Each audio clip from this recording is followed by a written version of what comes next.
Bonjour les amis, aujourd'hui nous sommes dans la BYD Seal sur lequel en fait je vous montre, je suis à un niveau de batterie très faible, il me reste que 13%, 55 km et en fait je dois avoir un itinéraire qui fait 65 km. Donc ici, pour ceux qui connaissent pas, c'est EV Navigation, donc c'est un planificateur assez intéressant que tester parce que ça peut éventuellement vous intéresser. Il a une approche différente de celle de ABRP pour ceux qui connaissent et du coup je le trouve pas trop mal, qui est complètement différent et je le trouve fort intéressant. Bon, là il cherche parce que en fait il m'a dit qu'il fallait que je charge dans un truc ici à proximité, mais je vois que j'ai 13%, donc 55 km, et du coup je vais aller à une borne totale où j'ai l'habitude d'y aller, et du coup on va voir si j'arrive à charger rapidement ou pas. Voilà, donc je filmerai dès que j'arriverai sur la borne, donc restez attentifs. Alors on reprend la route, donc comme on est dans une portion à 110, donc là je réduis un peu ma vitesse parce qu'on arrive en fait sur l'aire d'autoroute totale, donc qui est affiché à 1 km. Donc je vais m'arrêter ici, donc là j'ai toujours une baisse, donc 9% pour 36 km. Au niveau puissance, bon, j'ai perdu un petit peu a priori, sachant que je suis en mode sport. Donc alors au niveau du plein, parce que j'ai fait cette fois-ci au moins la moitié de mes parcours en autoroute à 130. Voilà, on arrive aire de Ferrières. Voilà, alors juste une chose, l'éclairage par temps de nuit avec de la pluie, franchement ça éclaire très bien. Donc ça c'est une bonne chose, d'ailleurs vous le voyez certainement dans la vidéo. Donc ça c'est une bonne surprise, parce que j'avais pas eu l'occasion d'avoir de la pluie comme ça, et puis sur autoroute d'ailleurs. Donc voilà, ça éclaire bien. Bon, en même temps c'est ce qu'on demande, Donc véhicule électrique, on passe ici et on va aller se charger. Comme ça je vais savoir si effectivement on est bien ou pas au niveau de la prise, si elle est bien placée, et si on peut charger correctement. Voilà. Bon, a priori il y a je vois 2 voitures en train de charger. Ah ouais, il y en a un, il s'est mis en travers. Il y a toujours des gens malheureusement. Alors oui, il n'y a personne, donc il n'y a pas de gêne. Mais vous voyez là, il prend carrément à 2 places. Voilà, donc il n'y a pas que les gens chez Tesla. Voilà, je vais me mettre là sur une borne. Je vais manœuvrer, je vais me mettre dessus. Et voilà. Voilà, donc je reprends la vidéo. Nous sommes à 9%, 36. Donc en totalité, j'ai fait 345 km. Bon, là, je suis arrivé, vous voyez, au niveau des poteaux. Donc là, je vais mettre le stationnement. Voilà. EV Navigation, donc ça nous donne ça. Il nous disait que j'allais arriver avec à peu près 14%. Bon, il s'est pas trop planté. Il y a à peu près 5% d'écart, ce qui est pas mauvais à la finale. Donc là, je vais mettre mon trip A à 0. C'est ce que je fais à chaque fois. Voilà, 345. Voilà, il est passé à 0. Et ça, c'est ce que je fais à chaque fois que je mets la voiture, une fois je lui ai mis de la charge.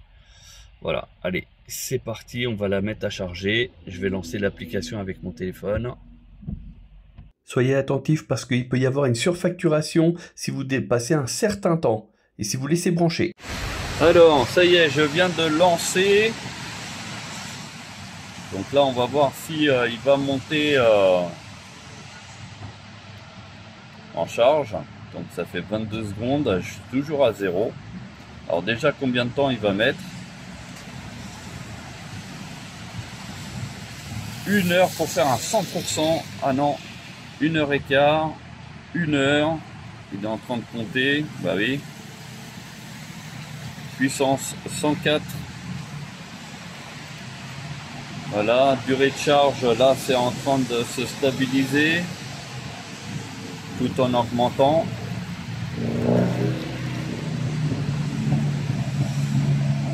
Alors, 105, un petit peu plus d'1 heure.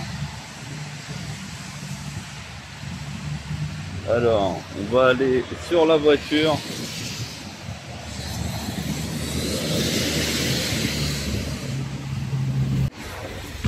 Alors, c'est bizarre parce que sur la voiture ça dit que ça charge moins vite, mais bon, c'est pas grave. Donc là, 1h07 pour charger. Donc perso, je vais juste charger 20%. C'est juste pour un essai. Du coup, est-ce que ma batterie elle est chaude? Ça c'est une très bonne question. Dans la mesure où on n'a pas la possibilité de préchauffer la batterie. On n'a pas cette option sur cette voiture. Du coup, est-ce que ma batterie elle est trop froide? Et du coup, c'est pour ça que ça charge que à 104 sur cet écran, mais là-bas, ça doit être du coup à 107 parce qu'il y a un écart a priori. On va voir. On va essayer de charger jusqu'à 20%. Et après, on va faire un test chez Tesla pour savoir si ça charge plus vite. Comme ça, dans cette simple vidéo, vous allez avoir s'il y a un écart ou pas. Alors, à savoir que je suis sur une borne 150 watts. Hein. Donc, ce qui veut dire que, logiquement, elle devrait délivrer 150. Est-ce que ça serait le max ou est-ce que c'est parce que j'ai cette voiture, donc la Seal Design, a déjà chargé à 153. Je l'ai déjà eu. Voilà. Alors chose que je trouve dommage, que je constate pour la première fois, parce que c'est la première fois que je charge par temps de pluie, c'est que vous voyez, il pleut sur la voiture. Alors là, on a la chance d'avoir un toit panoramique. Vous voyez, il y a un abri, mais en fait, ça abrite vraiment que la partie de la voiture au niveau de la charge, parce que la moitié de la voiture à l'avant, c'est sur la pluie. Voilà. Bon, ça, je trouve un petit peu dommage, mais bon. On est déjà à 14%, sachant que ça fait vraiment pas longtemps qu'elle est en charge. Donc, ça va. 15%, on est à 105. Je vais aller à la voiture, enfin, à la borne, savoir si ça nous dit autre chose. Alors, tac. Une séance active. Non.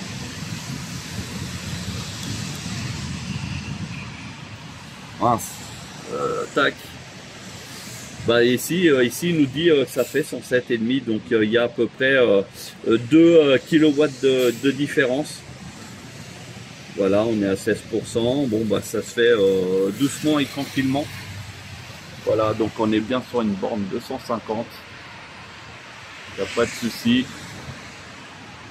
Voilà, donc là on a même DPD qui est en électrique. Voilà, ici. Et puis là on a des voitures aussi. Tac. Et allez, on retourne à l'intérieur. Donc vous voyez, il est toujours à 105, il va bientôt passer à 106. Donc je vais voir quand il arrive au 20%, si effectivement il y a une augmentation de puissance. Alors, si j'appuie sur Stop and Start. Alors, j'ai pu démarrer la voiture. Donc là, il est toujours en train de charger. Donc avec des icônes qu'il y avait en place. Ici, est-ce qu'on a un truc? Normalement, c'est nouvelle énergie. Voilà, paramètres de charge, courbe de consommation. Alors la courbe de consommation, 19, on s'en fout. Ça c'est mon boîtier. Voilà, pour ceux qui ont l'habitude. Donc depuis qu'elle est neuve, j'ai fait à peu près 3000 km. Donc j'ai une consommation générale depuis le début à 19,3. Sachant qu'il y a quand même, si vous avez suivi des vidéos où j'ai quand même pas mal tartiné à certains moments. Et là, je voulais voir s'il y avait un truc un peu plus complet. Voilà, hein, 3142 km pour être précis. Ah bah non, 18 et demi. Voilà, donc ça c'est bien. Et paramètres de charge, donc ça c'est juste pour suspendre la charge ou pas. Activer. Gestion des énergies, bah non, il y a rien. Et une chose très importante, c'est que sur la voiture, on n'a pas style l'arrêt. Ah bah tiens, on est arrivé à 20%. 20%, bah la puissance, elle n'a pas augmenté, vous voyez. Donc, bon, je trouve ça dommage. À savoir que sur une borne, je ne sais plus laquelle, ah si, sur un NG, mais ça n'avait pas duré longtemps, hein. J'avais dépassé les 100, j'étais arrivé à 153 kW de puissance. Là, je vais couper et on va aller chez Tesla maintenant. Allez, c'est parti. On va aller à la borne et on va couper. Bon bah voilà, j'ai arrêté, donc c'est arrivé à 22%. Ça a injecté 11,71 kW. Voilà, vous avez ici, et ça a duré que 7 minutes. Voilà, donc niveau de batterie 22%. Et maintenant on va partir chez Tesla. Donc ici je peux retirer. Et on va tout simplement ici. Voilà. Et donc là-dessus, ce qui est bien sur cette voiture, c'est qu'on a un éclairage ici au-dessus qui s'allume. Bon là il s'est éteint. Mais sinon, il y a un éclairage qui permet d'éclairer la prise. Et ça, c'est plutôt bien vu. Allez, c'est parti, on va aller chez Tesla. Ah. Donc 22%, j'ai de quoi faire 100 km, c'est largement suffisant pour aller chez Tesla parce que je ne sais même pas s'il y a 5 km à faire. Allez, c'est parti. Bon alors je suis arrivé au chargeur et donc j'étais obligé de me mettre en travers puisque j'ai la trappe qui est ici comme vous pouvez voir et donc là-dessus il n'y a pas beaucoup de câbles, donc du coup j'étais obligé de me mettre voilà en travers. Bon il n'y a qu'un seul chargeur, hein, il n'y en a pas d'autres, mais par contre là il y a je crois 1 ou 2 places de stationnement. Attendez, je regarde ça. Ouais, une seule place de stationnement, mais qui est assez balèze, hein, voilà. Et sinon ici le chargeur. Donc j'étais obligé de me mettre en travers. Mais chose qui est bizarre, c'est que au niveau de l'application Tesla, eh ben il me montre pas la borne. Il me dit qu'il faut que j'aille au Tesla Center. Donc bon, heureusement, vous voyez, hein, il faut jamais se mettre à mal au niveau de la charge, parce que là vous voyez il me reste 19, de quoi faire 85 cm, parce que imaginons qu'il n'y avait pas le Tesla Center dans le coin, là par contre j'aurais été vraiment très mal, parce que a priori il faudrait compter à peu près 40 km, donc 40 km sur l'autoroute. Bah je dirais que les 19% ils seraient peut-être passés. Voilà, donc ça, c'est du coup un truc à savoir. J'ai utilisé l'application Tesla pour charger chez Tesla et l'application ne trouve pas cette borne. Alors ça, c'est le comble. Honnêtement, c'est même j'ai été voir un gars là qui a une Tesla Model Y pour lui demander s'il y avait une astuce, un truc ou un machin, enfin bref.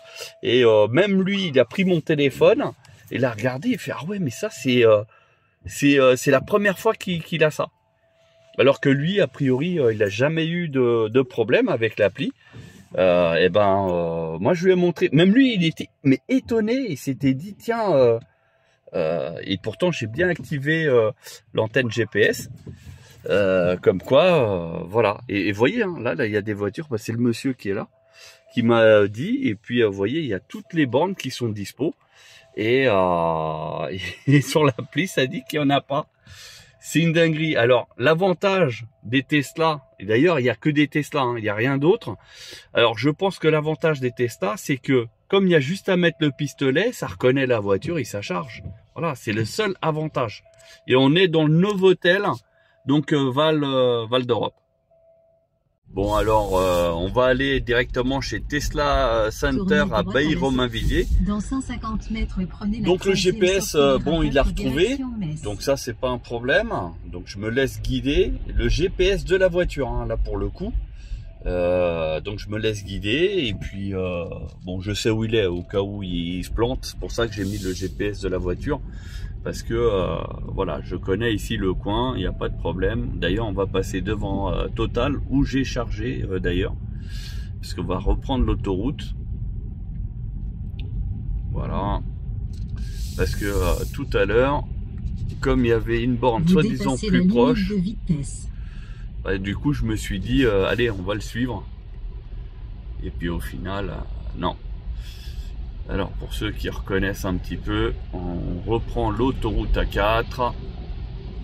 Donc là, je vais me remettre en vitesse de croisière. 6 km sur A4. Vu qu'il pleut, bah, c'est 110 km/h. Il y a quand même du monde sur la route. Là, j'ai une voiture qui est juste à côté en train de passer. Voilà. J'en ai une autre, donc je vais pas pouvoir... Vous voyez, j'ai une autre, je vais pas pouvoir doubler. Mais sinon, je vais essayer de me caler à 110.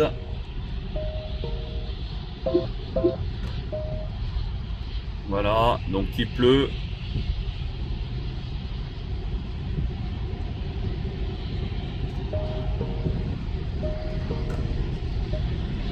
Voilà, on va essayer de se caler à 110, tranquille. Donc au niveau comportement routier sur la pluie, elle va vraiment très bien. Je suis agréablement surpris par son comportement routier sur le mouillé, mais quelque part heureusement. Et donc là, bah, c'est en train de fondre, hein, comme je vous disais tout à l'heure. Heureusement que je me garde toujours une marge de sécurité pour pouvoir trouver une autre borne, parce que sinon le problème, c'est que ça devient tout de suite problématique. Alors, vous voyez, là, on a une Tesla qui roule. Vous voyez, moi, je suis à 110, c'est la limitation de vitesse. Il doit être peut-être à 90 ou 100 km/h. Mais vu la vitesse que je l'ai doublé, il est plutôt, je pense, à 90 km/h. Et je vais peut-être le retrouver à la borne de recharge. Voilà, et c'est le problème des Tesla, c'est que très souvent, ils roulent doucement. Voilà, et on les reconnaît en plus très facilement maintenant grâce à leur feu arrière. Enfin, pour la Highland, je parle. Voilà, donc ce que je disais, c'est que il faut toujours se garder une marge de sécurité dans la mesure où si la borne ne marche pas, etc., au moins il y a toujours un système de repli. Parce que sinon, on peut vite se retrouver dans la panade. Il y a à savoir que là 20%, vous voyez, hein, ça donne à grosso modo 100 km, mais avec des conditions comme là, la pluie et le froid, ça peut se réduire de beaucoup. Donc du coup, il faut toujours avoir une petite marge de sécurité. Là, pour ma part, pour ce test, ça me dérange pas de gaspiller de la batterie, dans la mesure où on va se retrouver à peu près dans la même configuration que quand j'ai chargé chez Total. Ceux qui reconnaissent, j'arrive sur le Tesla Center, où je pars du rond-point de l'autoroute, on arrive à l'autre rond-point et on va arriver donc chez Tesla. Voilà, normalement c'est ici que ça se passe pour ceux qui reconnaissent. Nouveau calcul de l'itinéraire. Dans Tac. 150 mètres, faites demi-tour si possible. Vous Oui, c'est parce la que limite de vitesse. parce que Faites pour lui, demi-tour si possible. et, la route là, elle n'était pas Nouveau faite calcul encore de au l'itinéraire. niveau du GPS, vous Dans voyez. 200 mètres, vous arriverez Et là, à on votre arrive destination. Au suc de Tesla. Par contre, non, si on peut rentrer dedans. Ah bah Vous voilà. êtes arrivé à votre destination. Ah bah il n'y a pratiquement personne. Et il va falloir juste que j'arrive à me charger. Donc je vais mettre dans un bout. Et je vais vous montrer ça. Bon, je suis arrivé à la destination sur lequel on va aller charger. On va aller à travers l'application. Donc malheureusement, je me suis mis donc ce chargeur là. Donc il faut comprendre, hein, pour ceux qui n'ont pas chargé chez Tesla, cette borne là, elle est prévue pour cette voiture ici, parce que eux, ils ont le truc là, ici, la trappe, à l'opposé. Comme je vous disais, il y a la lumière pour éclairer. Donc ça, c'est pas mal. Le problème, voilà, c'est qu'ils ont à l'opposé, et ce qui fait que leur borne, bah, malheureusement, en termes de câble, c'est pas assez long, et ça pose problème pour bah, les véhicules qui ont le chargeur de ce côté, donc comme les MG entre autres, par exemple. Allez, c'est parti, on va lancer ça avec l'application, parce que là du coup il y a besoin de l'application. Bon bah voilà, j'ai réussi à charger. Donc attention sur la cile, il faut reculer au maximum parce que le câble il est vraiment très court, vous voyez. Donc il faut reculer au maximum. Donc au niveau des radars de recul, les traits rouges, ils sont vraiment posés sur la borne. Voilà, donc ça c'est la petite info. On va essayer d'aller voir à la voiture à combien on charge. Ah, on sent le chargeur tourner, donc on est bien chez Tesla. Et regardez à combien ça charge. Et ben pareil au fait, regardez, 106. Donc pareil que chez Total au final. Donc là on est sur des bornes, je crois, qui sont affichées pour 250 kW. Et là on est que à 17%. Ça fait que quelques secondes hein, que c'est en train de charger. Là il dit qu'il y a besoin d'1h05 pour charger complètement. Bon, on va essayer de laisser charger un petit peu. On va dire pour être confortable, on va aller jusqu'à 25% à peu près. Donc pour info, il y a des horaires chez Tesla. Et là, je suis dans la tranche à 34 centimes le kilowatt. Bon, c'est pas forcément le moins cher. On a déjà trouvé moins cher. 30 centimes d'ailleurs. Voilà. Donc là, je vais laisser aller jusqu'au 20% pour savoir si ça va augmenter en puissance. Après, on est dans des conditions, donc il fait pas super chaud. Il y a de la pluie, donc ce qui fait que la voiture, bah, peut-être qu'elle s'est refroidie. La batterie, elle est peut-être pas au top. C'est possible. J'essaierai d'avoir des informations et que je vous communiquerai à la fin. Donc, est-ce que aux environs des 20%, est-ce qu'elle va se mettre à monter jusqu'à 150 kW? Ça, c'est une bonne question. Donc, à voir.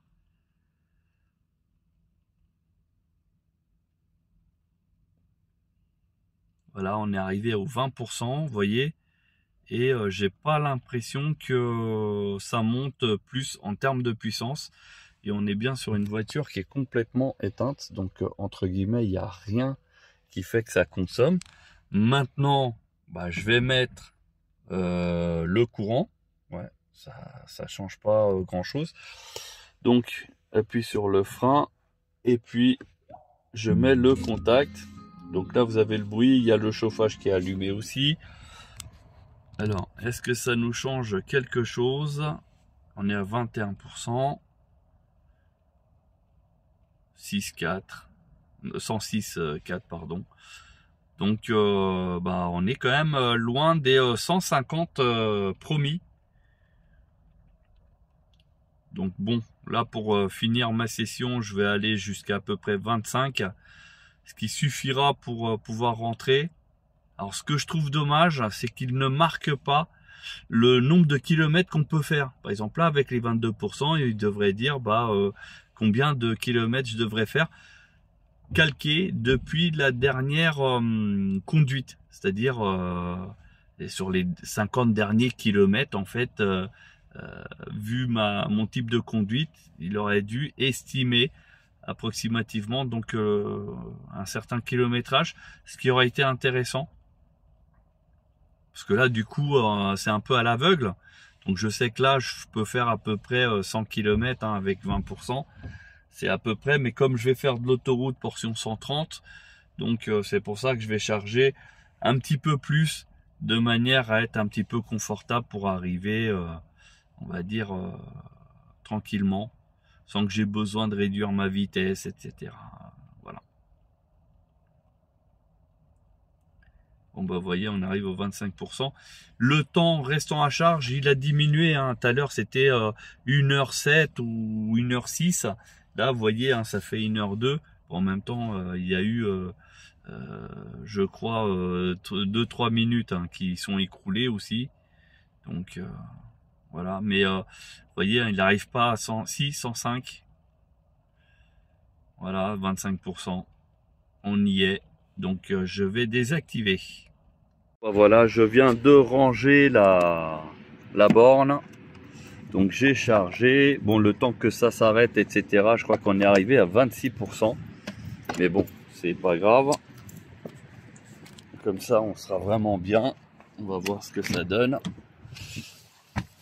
Et ben c'est ça, 26%, 124 km, donc j'ai vraiment de quoi rentrer sereinement sans aucune difficulté, et puis comme ça je vais la mettre à charger à mon domicile, et ça évitera de charger encore sur d'autres bornes. Voilà, au moins j'ai fait mon test sur une borne totale, j'ai fait un autre test sur Tesla, on a exactement les mêmes puissances. Voilà, donc là il pleut et il fait froid, regardez, il fait que 9 degrés. Donc du coup, est-ce que ça a eu un impact au niveau de la charge? Ça c'est une bonne question. Donc du coup je ferai d'autres recharges ailleurs. Pour voir si c'est un problème ponctuel ou pas. En tout cas, je remonte l'information à BYD France de manière à ce qu'ils puissent voir s'il y a quelque chose à faire sur le véhicule, par exemple une mise à jour ou autre. Mais comme je vous ai dit, je vous ai montré dans une vidéo, j'ai bien chargé à 153 sur une borne NG. Voilà, et là normalement sur une borne Tesla, j'aurais dû avoir justement les 150. Voilà. Bon allez, direction la maison sur laquelle je vais brancher sur ma borne. Et elle par contre c'est faible, mais c'est pas grave. C'est 7 kg, mais ça suffit largement. En une nuit, la voiture elle est chargée. Alors bien sûr on est sur Autobahn, hein. Voilà. Donc la batterie elle fond comme neige au soleil, hein, ça c'est normal. Mais sinon, excellent comportement routier par temps de pluie.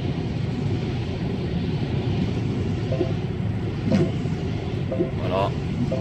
Et là, regardez, je lâche l'accélérateur, regardez la régénération. Et si je freine, il n'y a personne derrière, regardez, j'augmente la régénération. Voilà. Donc là, je accélère, parce que sinon, lui, il se pose des questions.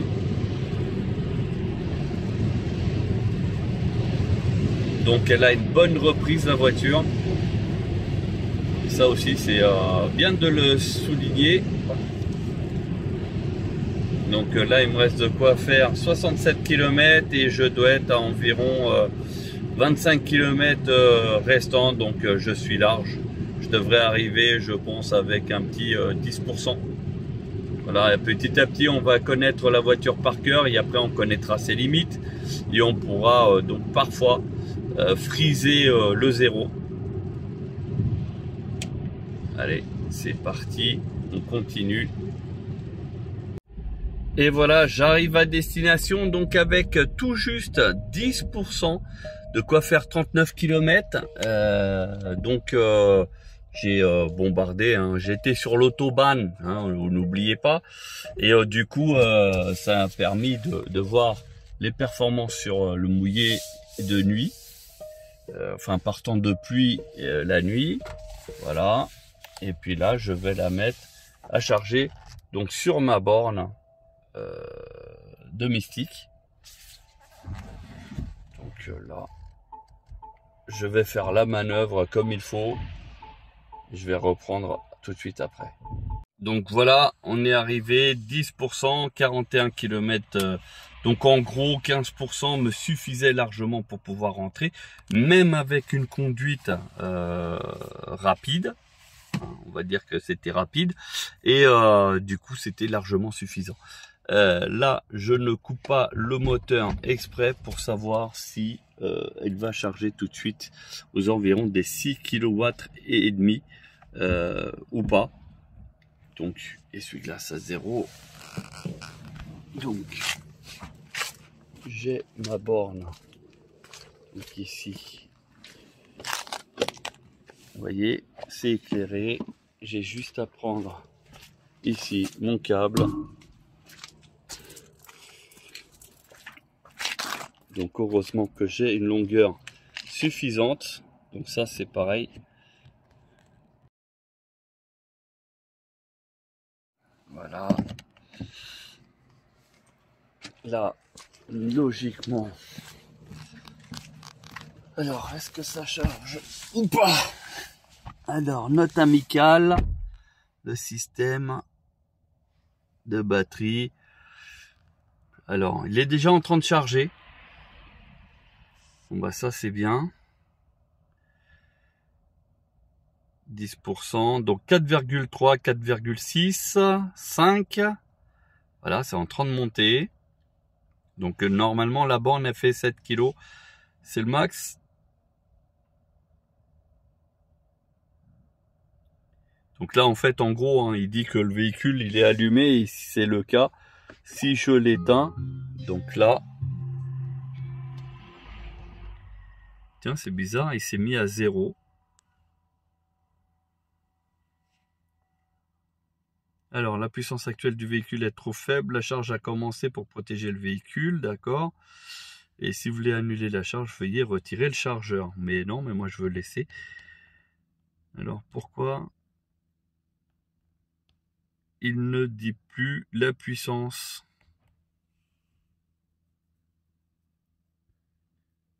Ah si, ça y est. Donc 2,3. On va y aller doucement. Donc là, 11h30 de charge. Alors, à cette puissance-là, 2,3, 2,5, ça correspond à peu près à du 16 ampères. Donc, comme ça vous donne une idée, si jamais vous avez un chargeur en 16 ampères, parce que non, c'est 3 kW, je crois, le maximum, ou 3,5. Je crois que c'est 3,5. En général, ça charge aux environs des 3 kg à peu près. Voilà, vous voyez, ça avait affiché 26 heures. Là, on est à 6,3. Alors, à cette heure-ci, logiquement, c'est mes heures creuses. Donc, je dois avoir lave-linge, lave-vaisselle qui tourne. C'est pour ça qu'on ne va pas avoir absolument du 6,3. Enfin, on va pas avoir au-delà de ça, peut-être 6,5. Mais on n'aura pas 7, c'est sûr, parce que j'ai d'autres produits qui tournent. Et là, vous voyez, on est à peu près à 6 kW et ça demande quand même 12 heures de charge. Donc c'est pour ça que sur la BYD Seal, hein, et je le dis régulièrement sur le groupe Facebook, hein, avec le chargeur qui est fourni avec la voiture, bah du coup, il va falloir, pour ceux qui roulent beaucoup, bah, c'est de charger tous les soirs. Voilà. Pour ceux comme moi qui roulent, parce que moi je fais un plein à peu près tous les 3 jours, bah là je sais que demain matin j'aurai la charge quasi complète quand j'irai m'en servir, parce que d'une, on est samedi et j'aurai juste besoin aux alentours de 10 heures du matin, donc logiquement elle sera chargée ou certainement à 90-95%. Alors, moi, vous avez vu la charge, là on est à 5,7. Et comme je vous disais, j'ai des appareils qui sont en train de tourner parce que j'ai l'offre Tempo. Tempo, c'est tout simplement les heures creuses, mais vraiment pas cher du tout à partir de 23 heures. C'est pour ça qu'à partir de là, je mets vraiment tous mes appareils gros consommateurs d'énergie à tourner à partir de 23 heures. Voilà, c'est pour ça qu'on n'a pas une puissance vraiment au top. Parce que la borne, elle prend aussi en considération l'énergie restante pour pouvoir charger, pour éviter de faire disjoncter la maison. Parce que sinon, lui, il irait chercher bêtement ses 7 kW. Et puis, comme il y a trop d'appareils qui tirent, ça ferait disjoncter. Voilà la réponse pour ceux qui se posent la question. Alors, ce qui est bizarre, c'est que je suis dans la voiture. Et j'ai comme un gros ventilo qui tourne. Je ne sais pas si vous l'entendez dans la vidéo. Alors le bruit de ventilation, alors que la voiture elle est arrêtée au moins depuis 5 minutes à peu près. Voilà.